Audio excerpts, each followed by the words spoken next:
व्यावसायिक माछा पालनको लागि सर्वप्रथम पोखरी निर्माण हुने जग्गा कस्तो हुनुपर्छ यसबारे स्पष्ट हुनु जरुरी छ। माछा पानीमा बस्ने प्राणी भएकोले स्वच्छ र सफा पानी प्रशस्त मात्रामा उपलब्ध हुने ठाउँ उपयुक्त हुन्छ। पानीको स्थायी स्रोत बोरिङ, कुलो, मूल आदि भएको हुनुपर्दछ।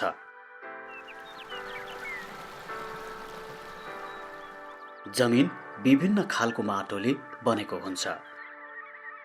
पानी अड्ने खालको दोमट माटोमा पोखरी निर्माण गर्न उत्तम हुन्छ।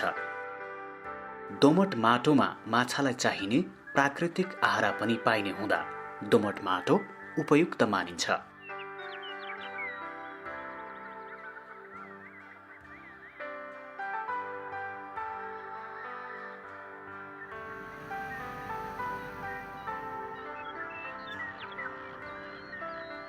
सामान्यतः दोमट माटो चाहिँ अलिलाई मैलो माटो मानिन्छ होइन।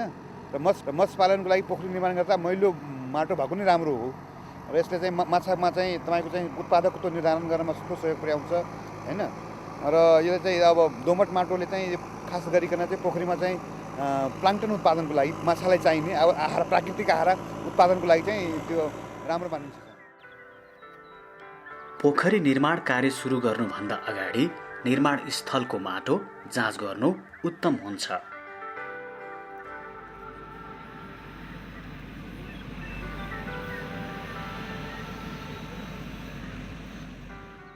अब यो बलौटे माटोमा पोखरी निर्माणको लागि उपयुक्त मानिँदैन होइन। र यस्तो अवस्थामा चाहिँ हामीले सकभर चाहिँ त्यस्तो ठाउँमा चाहिँ पोखरीको निर्माण चाहिँ नगर्नै बेस हुन्छ। बलौटे माटोमा चाहिँ कसरी पत्ता लगाउने जस्तो हेरेर अथवा के होला नि तपाईँहरू? यसको चाहिँ अब व्यावहारिक तरिकाहरू छन्। अब माटो गुणस्तर राम्रो छ कि छैन पोखरी निर्माणको लागि होइन।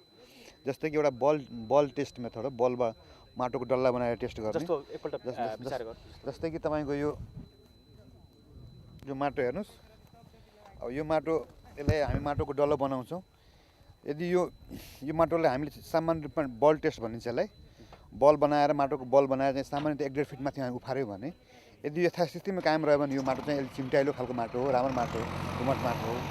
यदि यो फुट्यो त्यसका एक ठाउँमा रहेन, बल बनेन, फुट्यो भने चाहिँ नराम्रो माटो हो, बलौटे माटो पनि बुझिन्छ हामी। जस्तै कि यसलाई उफार्यो हामीले त्यो गरेर फुट्यो यो ठाउँमा रहेन भने यो बलौटे माटो हो। यस्तो माटो चाहिँ मत्स्य पालनको लागि उपयोग मानिँदैन। पोखरीमा दोमट टाइपको माटो हो यो।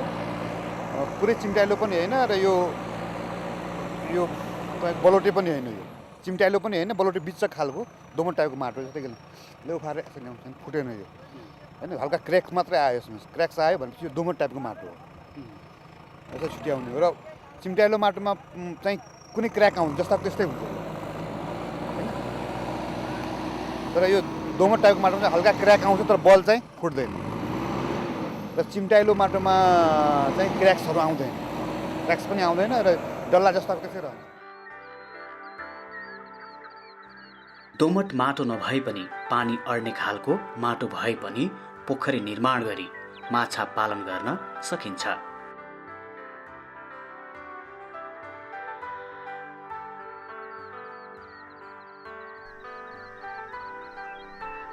बाढी पहिरोको जोखिममा नपर्ने खालको जग्गा छनौट गर्नुपर्दछ। ठुला ठुला रुख बिरुवा, पहाड अथवा अन्य कुनै भौतिक संरचनाको छाया नपर्ने, घाम लाग्ने ठाउँ उत्तम हुन्छ। बजार तथा यातायातको सुविधा भएको स्थानमा पोखरी निर्माण गर्दा माछाका लागि आवश्यक सामग्रीहरू जस्तै माछाका भुरा, दाना, मल तथा अन्य सरसामग्री सजिलै ल्याउन सकिने, ढुवानी खर्च पनि कम लाग्ने हुनुको साथै पोखरीबाट उत्पादित माछाहरू बिक्री वितरण गर्न सुरक्षित र सजिलो ढङ्गले गर्न सकिन्छ।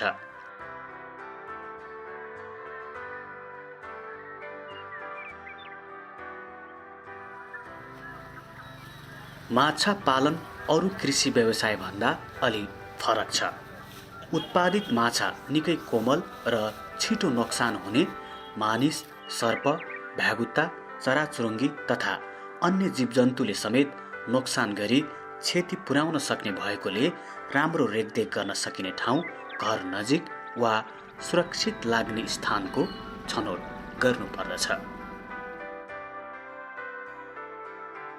आफूले छनौट गरेको जग्गामा यी कुरा पाउन सकिन्छ भने व्यावसायिक माछा पालनको लागि पोखरी निर्माण गर्न सकिन्छ।